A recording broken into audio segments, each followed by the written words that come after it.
All right, man, I am really excited to be able to talk to this horror movie composer. The film is The Djinn, and it looks to be like one of those movies that comes out in 2021 that you do not soon forget.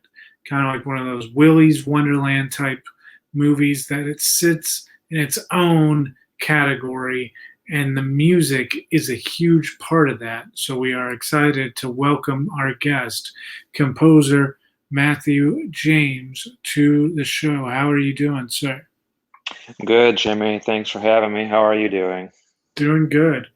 Yeah, the palette of the movie, and then just listening to the soundtrack a little bit, it has a certain like insidious vibe. Like there's like certain chords that you hit that are almost like that high pitched like tang, especially in the trailer. Whenever the Djinn is doing something spooky, you like did this like certain, I don't even know how to explain it until you like go and you watch the trailer again, but it was like this really unsettling sound that made it that much creepier. Like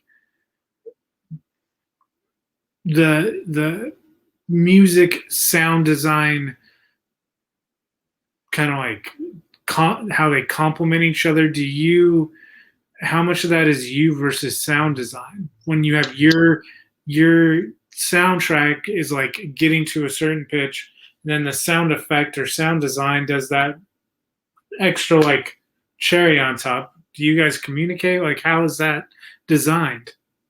Yeah, we do actually. And I mean, it's on a case-to-case basis, certainly. But for the gin, I had worked with Will Tabano from Tab Sound Design. This is probably the I believe the third film that we worked on together, and it was in 2019. So we had a pretty solid um, working relationship at that point. And he's a musician himself and a big score nut. So um, he kind of, before even going in to hear like what he was going to do, he already it's really nice to have like a guy you've worked with that consistently on some projects because he knows your sort of your moves, I'd say, and Yeah. he more so played to what I was doing because I didn't really we had some temp sound effects and Foley before Mm-hmm. we got to the final stages. But yeah, he's really great. You should check him out again. I can't say it enough. I mean, the film's sound design wouldn't be what it is without Will Tabano from Tabano Tab Sound Design, and yeah, and obviously in this horror world, especially if you know the film, um, silence is golden in this movie too, and the range from 0 to 100 is there's a lot in between. So it's a delicate mixture to get that correctly, to get that balanced out. So um, yeah, he was really good with that. He's been good with that. So he kind of knows when to instinctively let the music play and kind of it's a dance really. So he's really good. Yeah, I would imagine that it's almost like the relationship between the cinematographer and like the lighting design guy. Absolutely. So that's pretty cool. Like you said, that you get to, that you've worked with him now a few times. So now you guys definitely have like a chemistry whenever you get to again, and you're already ahead of the game. You're already better together because you've already done three films now together. So that's really cool. Absolutely. And I mean, you see that through just the film industry in general, that when a team starts to produce winning films, you'll see the same names over and over and over and over again. So, Mhm. with a production company or a director or producers, and it's because like it kind of becomes that brand in a way, and it becomes this, as composers, that's our goal, is to create value and establish friendships and relationships with our filmmakers, because they're the ones that are going to be calling us for the rest of our days. So it's nice when you can also work with the rest of the team in that capacity and get to know them, and it becomes kind of like a big family. So yeah, it's very advantageous to the film as a whole.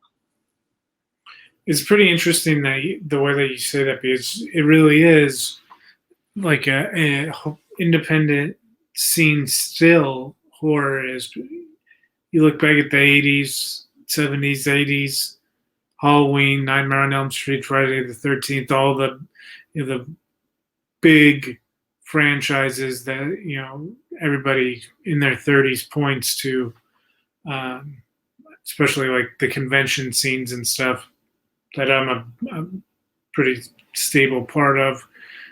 Conversations always go back to those three. The thing with them is that the sound design to them is very unique, with that Carpenter-esque synthetic wave, Halloweeny sound, and then it's almost like that goes away, and then the '90s happen, and like the really cool thing was, for the longest time, was to like get like a soundtrack that featured a lot of bands, Hmm.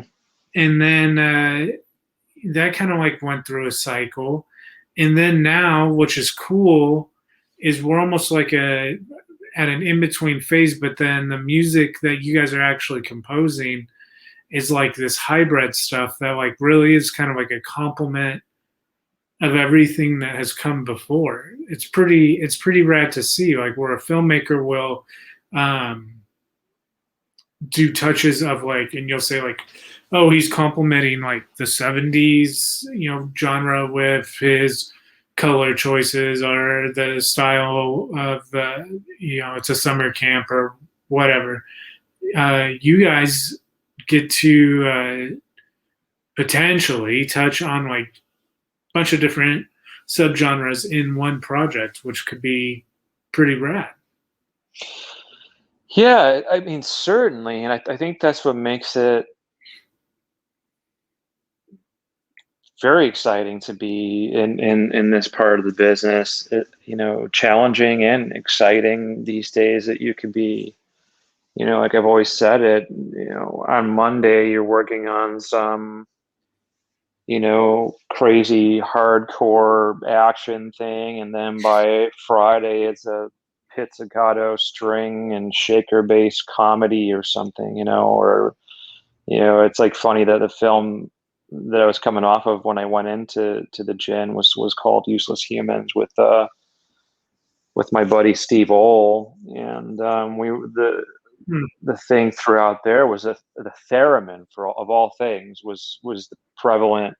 We used a theremin to be like the main theme for the alien. So it's to like that departure from there, and that was a nod back to the super old days, the 50s, 60s sci-fi B movie stuff, and to go from that to something that's way more serious in content and emotional in that way, like with the Djinn. And but it's also a hybrid too, because I see some people are calling it like art house, or like there's like subgenre with that, because of, I think, probably the cinematography and the story and the sound too. Is it's more than, not to say, or to denigrate the genre, but I think it has very dramatic elements, and that's what's cool about it. And that's what's cool about horror too, is that you know throughout time, it has, I think it's garnered,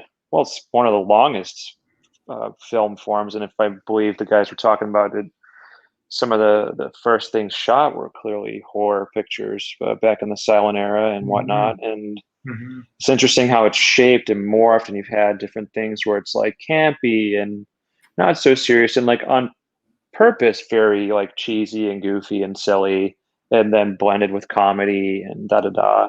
And then this really like stuff kind of came about in like the 90s and the early 2000s with like your Hostel and Saw and like really dark torture stuff, and Mhm. you're even Dexter, dare I say, even though that's predominantly, I guess, a drama, but it's still horrific as hell. Yeah. uh Yeah.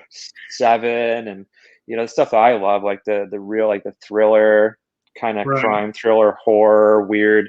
That's what's really cool about it, is that it does kind of tendril out from the tree. Mhm. And I know that there's purists that will think certain things aren't this or that, but that's what's fun about it. I mean, we're all here, the community is here to have a good chat about it, you know what I mean? We're all friends. As like I don't know if you saw the girl, I say girl, lady, who is like a film critic, and she tweeted, "You can't have a horror movie in outer space," and she just got massacred for it. What's your thoughts on that? I don't understand why you wouldn't be able to have a horror movie wherever. Like you can have Space is horrific. like it's I what's scarier than space, honestly? I mean, it is the true darkness, yeah, like horror is a situation that really can pertain to anything on any day in any place. And I think like the last like 5 years has really proven that with films like Babadook and Hmm. Hereditary Right. and some more of the It Follows before those two. Like these films, these indie films, um, are films that are starting to get a lot of attention, and the independent studios that backed them at one point were just a bunch of friends getting together and finding other filmmakers and collaborating to the point where they had like a solid library. And it's kind of cool that it like horror really kind of goes to kind of a full cycle circle of life. Like the Halloween was an independent film when it first came out, and like something like A24, which when a horror fan hears, oh, A24, like, oh, that's probably going to be worth checking out. Like that studio was like nothing 10, 15 years ago. Nobody knew that name Right. at all. So it's pretty cool the way that horror, you actually like see a path, like when someone says you can work your way up, and you just got to want it and you can get there. And there's certain like areas in film or anywhere really that you could be like, oh yeah, okay, guy, like we all know it's more. And I'm sure it's a whole lot more, but with horror, at least it's sure does seem like the path like lets itself be known a little bit more, where you can actually see like your fellow independent artists succeed. It's pretty cool. Yeah, absolutely. I mean, to nod back to the good old days, correct me if I'm wrong, you may know this. I believe Halloween was like $300,000 or something like that. Is that my number? I believe that That's sticks in my head. No, you're right around there. I think you're about right. Yeah. Yeah, so I mean, when you give that comparison to that, not to get into, I don't know if the guys would give me liberty to talk about where we were at with the gin, but it wasn't that. We'll just say that, you know what I Yeah. mean? So, and to show what you can do, it's really an exercise in restraint and minimalism. And like you're saying that, I actually had another filmmaker friend of mine call me, had just finished watching it and was like, man, he's like, who are these guys? Like, dude, this like was so inspiring. And, because he's an up and coming filmmaker too. And I kind of gave them the rundown of like kind of how the process was, and their journey as I know it from conception to completion. And now, it's like people get inspired by that, where they're like, wow, they did this for how much? And like, oh my God, like I gotta, like, where they're gonna try to, create something somewhat in that kind of in the footsteps of that, or something where it's gonna be hopefully groundbreaking for them and open up doors for them. And that's what's great, that it is it's always a big jam session. I come from the music world, of course, and I played in bands my whole life, and community is key. And I always have the phone lines open to hear who's doing what and what's going on. And I'm always, just outside of being a composer too, I've produced some shorts and things, so I'm always interested in who's doing what and just sharing ideas. And I think that's what the guys are great at too. That they're very collaborative, and Justin and David, from the Djinn, their process and having people involved, and really thinking about input, and that's kind of like how everybody's kind of all coming up together. That's what's nice about it, is there isn't all this sort of pretentiousness at this level quite yet. Hopefully it stays that way. um, you know. It's interesting,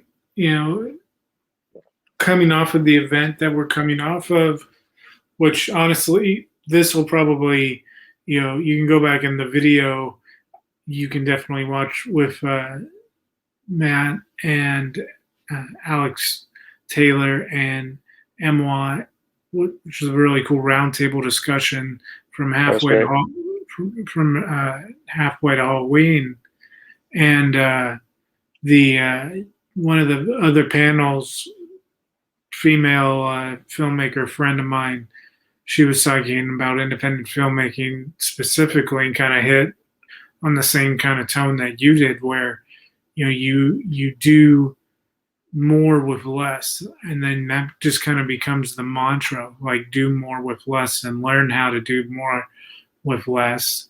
And then when you get more, it's like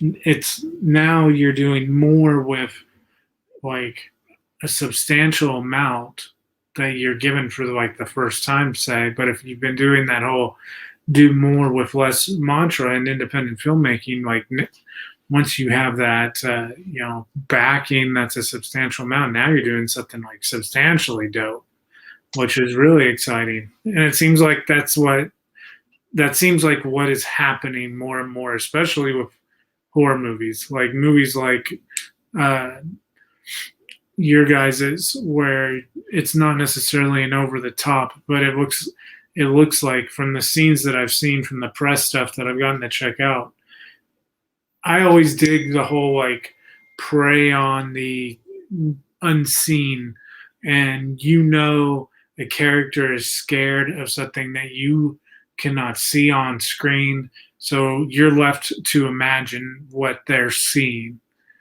And no matter what, you're going to figure something scarier in your own mind than what anybody practical digital effect could put together. Like at the end of the day, you see it for the first time and it may scare the shit out of you. But then after the first time, you've seen it. And then if you watch that movie like 10 times, there's no shock factor there, realistically. It may look cool. You may be like, the monster's dope. But if you never saw the monster, and every time it's the scariest thing that you can think of, then the monster always stays scary, in my opinion. Right, right. Yeah, that's an interesting point, especially pertaining to our film. There's definitely not that much screen time. It's more so Dylan's poor journey through this unknown, and it is the fear of the dark, and the fear of what the hell is going on here. What did I do? Mm. Where there's like, we have an idea, It's not unclear. It's actually very clear, but there is this kind of just this, like we were talking before, in the panel, like what's scarier than, you know, and honestly, not just scary, but thrilling when, like I believe they use the term latchkey kid in some of our reviews, like parents got to go to work and like maybe not necessarily legal, but too bad. Like it's either that or we're out on the streets or whatever. And, Right. you know, I think there's that excitement when you first are left home alone. Your parents go out for 10, 20 minutes or something, or a half hour or whatever, like we've all been through. And For there's, sure. when you're in the house and you go into the basement if you have one, or Mhm. whatever. And it's like, I suppose it is that it's thrilling and also equally scary. I think there's like you see that juxtaposition in the first act of the film when it's like, yeah, this is awesome. Like I'm setting up our apartment, cool. Like I'm enjoying my time, listening to some tunes, and then oh, I'm gonna do this thing. Oh shit, shouldn't have done that. So it like goes really quickly from thrilling, fun time, like hanging out, doing chores and whatever, and then it's not so great. So yeah, it's cool to kind of see that. The film too does definitely like have a very, very intense vibe to it without, like, again, like it looks like the actors in the movie do a really good job of like conveying emotion to like where you are, like when you watch this movie, like you're gonna be in it, like you're gonna care about these characters and what is happening to them. Like that little boy, like he looks like one hell of an actor already. Like just and he looks like he's going to. I think that's always the challenge: is make me care in a horror movie, and not make me root for said you know horror iconic Jason, Freddy, Michael, whatever. Right. And that little boy looks like he is the type of character that would will do it. He is, yeah. Ezra, I believe he was like, if my memory is correct, I want to say he was 10 or 11 when they did that. So, and to my understanding, without you know getting too in depth, there were points where being at that age, he was like legitimately terrified on set and needed to kind of be wrangled in and talked down, and it was like because they were trying to get those reactions out of him. So a lot of that is actually it's very real. Wow. To my understanding, like most kids, as you remember, are afraid of the dark to varying degrees, most of them. And I Mhm. think that like a lot of the playing around that they did, especially with like Teddy and that iteration of without, I mean, at this point, the film's been out 2 weeks, so go watch it if I'm spoiling it to the world. But her character, her iteration of the Djinn, supposedly that was from the behind the scenes. I understand it was yeah, he was fairly frightened of that because it's pretty ugly. I mean, there's some pretty ugly things that happen in the film. It's heavy subject matter, and you know it's not overtly graphic or gory, with the exception of certain elements. But Right. that's not our film, right? At least this Mhm. one. And yeah, it's kind of interesting to hear that because that's yeah, he's going to be fantastic, and he was great in Boy Behind the Door as well. He's got a bright future if he continues to pursue it.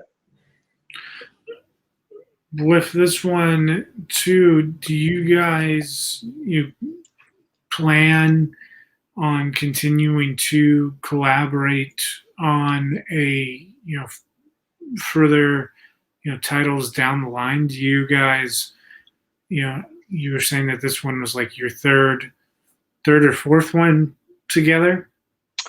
Well, it was my with Kanogo Pictures, yes, with Ryan, who's the producer and the studio. I've worked with him on, I think, 4 films now total. And yes, him and I have a good rapport and a consistent working relationship. I'm kind of his go-to, which is great. As far as David and Justin go, certainly, yeah, I think that I'm really intrigued by things that they have coming in the future that I've heard whispers about. I can't say, but yeah, I think that we have a great relationship as far as that's concerned. They are far too kind and generous about their praise with the score, almost to it's always nice, when you're a creative, just in general. I don't think even just being a composer, this is just one neck of the woods, but I feel like a lot of our struggle as creative people is turning it into a profession, and it's always special when somebody, especially the filmmakers and guys that are as talented and brilliant as they are, give you that kind of praise, and it's sincere. It's not like Hollywood, baby. It's not that like generic, like, where they're trying to butter me up because they know I'm good and on the up and rising with, whatever. And then it's very genuine, which is great. And I do look forward to working with them in the future. I hope they'll have me. To my understanding, they will. And I'm going to hold them to it, because it was a great process working with them, and it was a tough one at times because of COVID, and I think we talked about that on the round table. Like I said, I legitimately was delivering the final stems and stereo masters to the dub stage, wearing an N95 mask, sitting in my studio at, um, 1 o'clock, 2 o'clock in the morning to avoid any contact with other people that are in the facility. And we didn't know the nature of the beast, right? The real fear, I mean, is come on, you want to talk about horror stuff like viruses. We lived in a horror movie for a year. Yeah. So especially that buffer where we didn't know what any of this was, and like, we talked about this a little bit last week, but yeah, it was, we went through a lot. And the guys and we were fairly suspicious that we actually had COVID. In the end of January, we all got very, very sick in 2020, right when this was all brewing and coming up into the United States, and we all had the couldn't breathe, coughing thing before anybody knew what this was. So yeah, I'm getting tangential, but yeah, I do hope to continue with them because I know that they've had their struggles in filmmaking, like any filmmaker, and as have I, and I really, it was great to be an agent for them to help really like elevate the film and make sure it got done correctly in post. I'm really happy with the final product, especially when we got it over to Will. I mean, that saved the day. So yes, Well, I hope so. definitely. I look forward to it. Already in the 2 weeks that it's been out, it seems like it has gotten a pretty positive reception. People seem to dig the overall style, the direction in which the entire film is. I was going to say designed, but I guess composed in, for lack of a better term. Everything constructed in the film, but for you composing this film, what was it for you watching it as you're composing it, as you're watching the footage, as just kind of like a fan?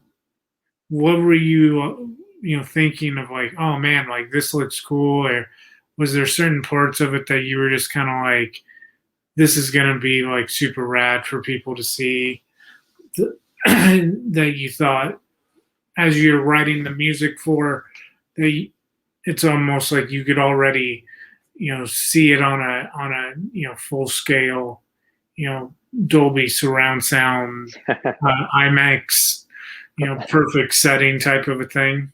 Right, right. Well, we have to be visionaries like that, right? And I think that, uh, especially as a composer, or I mean, we're filmmakers, and we do see, even from the inception stage, if we're lucky enough to be on the scripts lookbook, even before that, like, hey, I'm going to be doing this movie. I got this idea. It's not even written yet. I love that kind of, to see the growth of the baby, so to speak, where it comes from literally just a conversation into this, like you said, this full fruition. Going to see it in the theaters in the last couple of weeks is amazing, and it is incredible to see it. It's a shame that it was only, I believe it was a limited release, and it did quite well, considering that COVID, you know, limitations were in place, for an indie that was like totally select release. I mean, they did great. Um, yeah, there was certainly, I knew it the minute I saw it. There was just a stylistic vibe. I wasn't, it was an assembly, I believe, at that stage when Ryan had shared it with me, and as my memory serves, he had worked with the guys before, but he wasn't sure he was going to hop on this, and I was like, are you kidding? Hmm. Like, you need to do this. There wasn't even a question, and so, because we have that kind of relationship. But yeah, it was just a feeling from it. It is more than, like you said, you want to be able to empathize with the character, as opposed to when it's a little bit more complex. When it's not just like, oh, the bad guy's coming. There's a, which is great too. Don't get me wrong.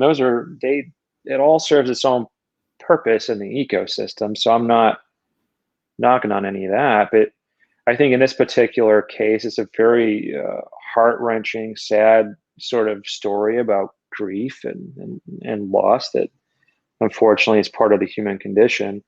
So I could tell that it was very bleak. And Hmm. maybe I have a penchant for things, and it don't have a super happy ending. I mean, it's nice when there is, but there's just no relief.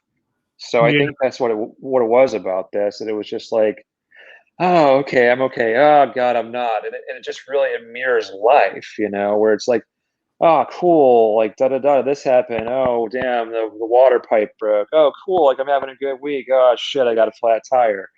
So it's like, it's just this right. ebb and flow of life, which I feel is a little bit more realistic, in that regard, even though it's a supernatural, um, subject.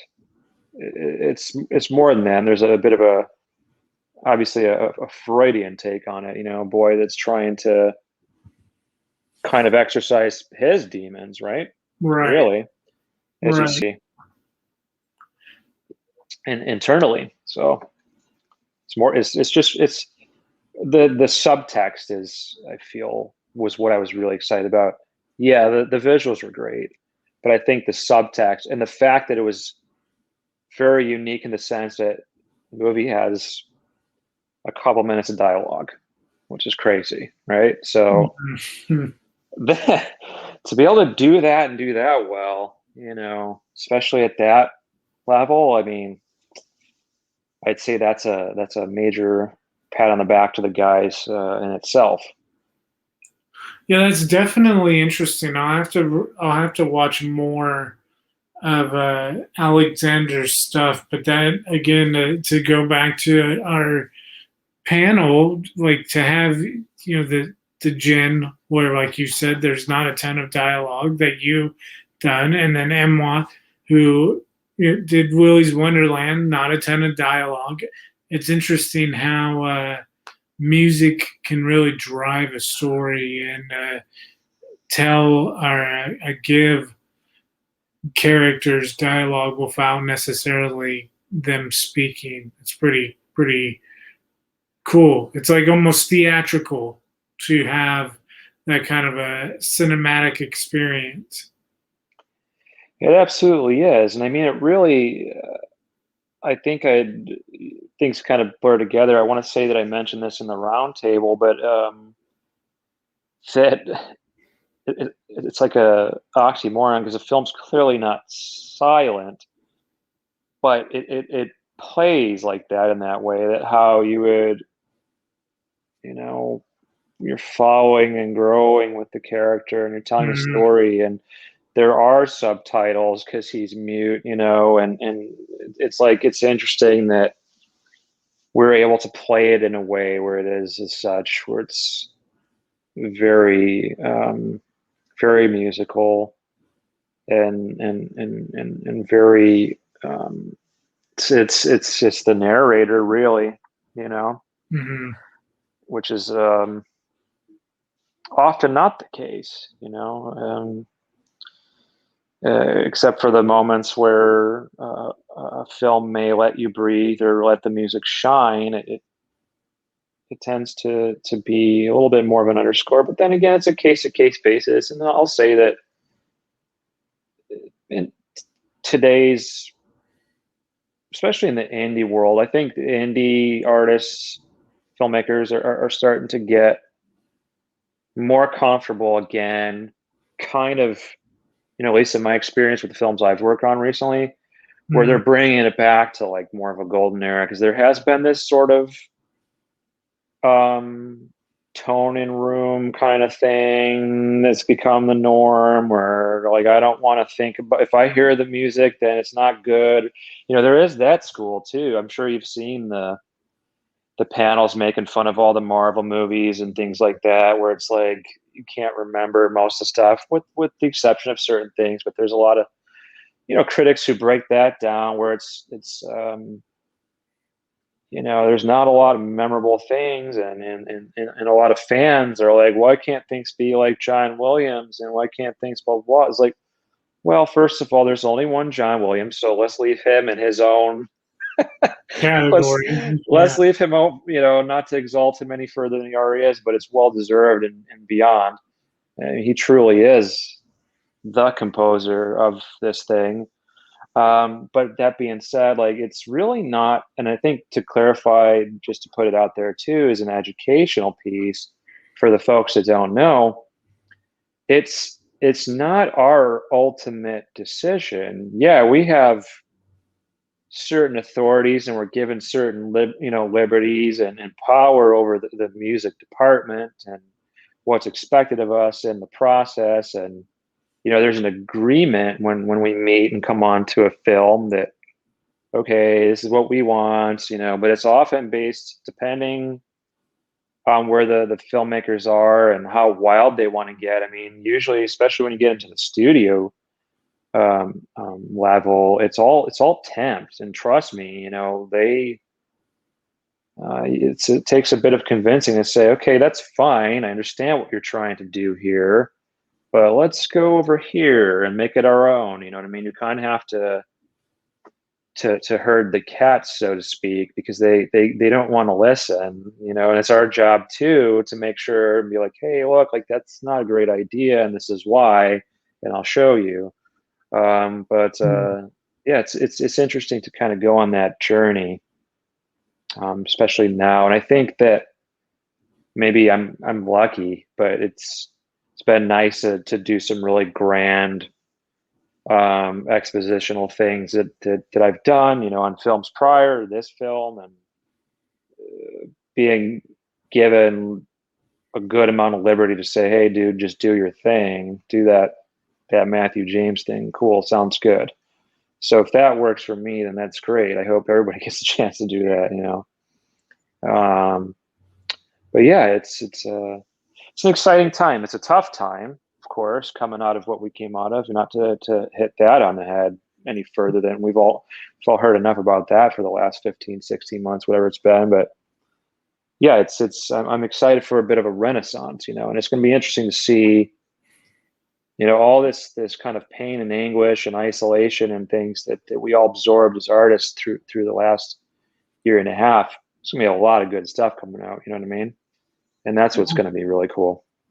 Absolutely. There's already in our theater here, our local theater has this subscription service to where it's like $23 a month and you can go see like essentially a movie a day. Oh, that's awesome. And yeah, it's like stupid not to do. Yeah. And they just opened up at the beginning of May, and they've already started to get like both indie stuff and like mainstream stuff. But it's like, all right, let's get back to it. Like it's finally time. That's great. I mean, like I said, I had the privilege to go and see it. I saw it twice. I'm not bashful to say that in theater. Whenever you have a film that comes to the theater, and this is my first film that was actually formally in a theater. I think another one would have been, but then COVID happened, so it went, to demand. But so that's a milestone. But there's, and I always knew it too. I had people arguing with me, especially like, not to get into a side tangent here, but like the whole AMC debacle, and people talking about stocks and blah blah blah. And it's funny is like an investor and things like that myself, but like friends like, oh, it's not going to come back. People are not going to go. I'm like, are you crazy, man? I'm like, people are itching to reconnect. Like, yeah, there was this paranoia, but we're pack animals, we're social animals, we do appreciate our alone time, but after a point it's like, Jesus, we've been in solitary confinement for a year and a half. People want to go back to concerts, of course.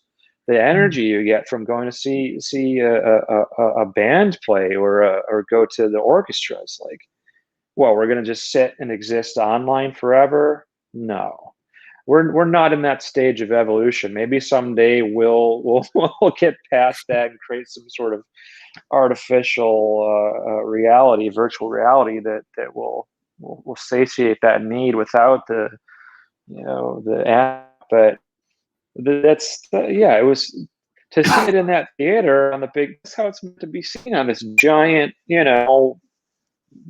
building size screen, where you're being enveloped by all these elements, to see. And it's a shame because, like, seeing the Djinn or any other horror movie or any movie that has real action to it like that, or is really, beautiful cinematically, is like, that's how it's intended to be seen. And there's nothing wrong with streaming and whatever, but to really get the kind of the humanity behind it, to get the feeling from it, you kind of need to be buckled in, as to be buckled into that seat and go for the journey. Because you're not in a theater. You hope if you're not a jackass that's playing on your phone the whole time. if you're there and you're there for 2 hours and that's where you're there for the experience. And I kind of miss that, and I hope that we get back to that and appreciate it even more, honestly, because it was taken away for so long.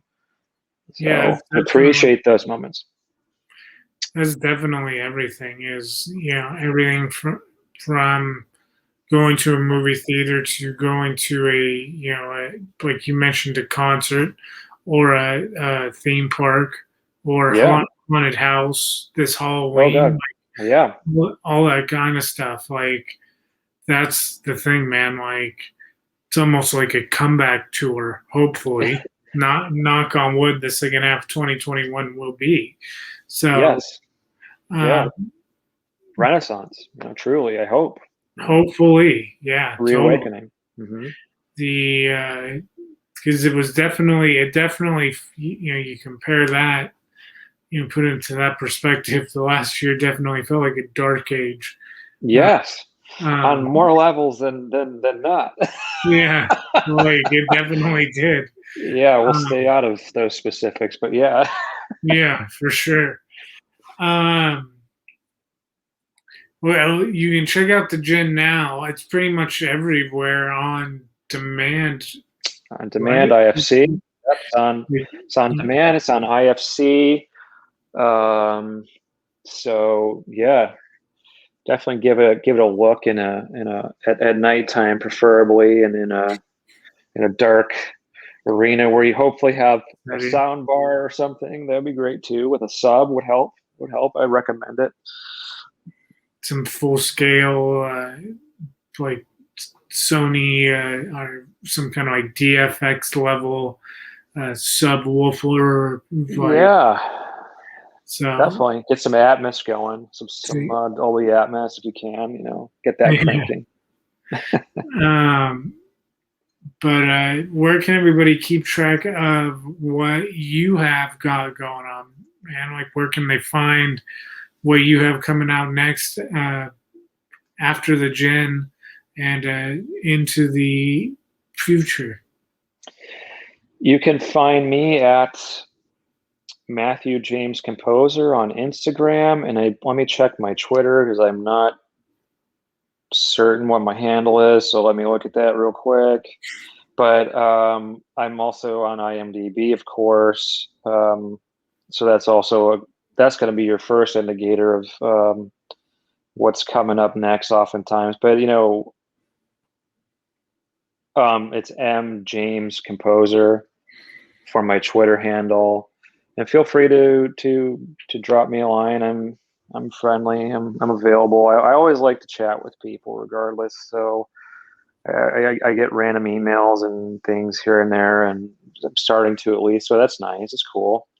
I feel like it's always good to be educational and help people, and just be cool anyway, whatever position you're in. And if there's things that people are interested in hearing about, I'm certainly happy to tell them. Oh, and the album's out now. It's been out since came out the 21st. That's available on Apple Music and I believe Prime and all the other typical outlets. I want to say it's on Spotify too. And yeah, man, I appreciate your time again. It's a pleasure. No problem, dude. The film definitely had this vibe to it that, like I said, like 2021 has presented some of the most uniquely cool movies where we haven't had like, oh God, here comes another movie about fill in the blank. Like each horror movie that has come out this year so far, knock on wood, at least that I've seen, has all felt like its own independent thing and has all been pretty freaking cool. So, yeah. I mean, like, add your guys's to the list. And it was fun talking to you. We'll have you back on the show sometime, man. We'll have this posted. The video will get posted this week, and then the podcast part will get posted next week. Perfect, man. Sounds great. Like I said, it's been a pleasure. The last one was great, and definitely keep in touch. But there should be some interesting stuff coming over the summer, I hope. Right on, dude. Right on, right on. Well, cool, man. Enjoy your day and enjoy getting back to the world, I hope. Yeah, for sure, dude. For sure. You as well, man. Enjoy the rest of your night, buddy. You too. Thank you so much. Have a good one. Bye. Take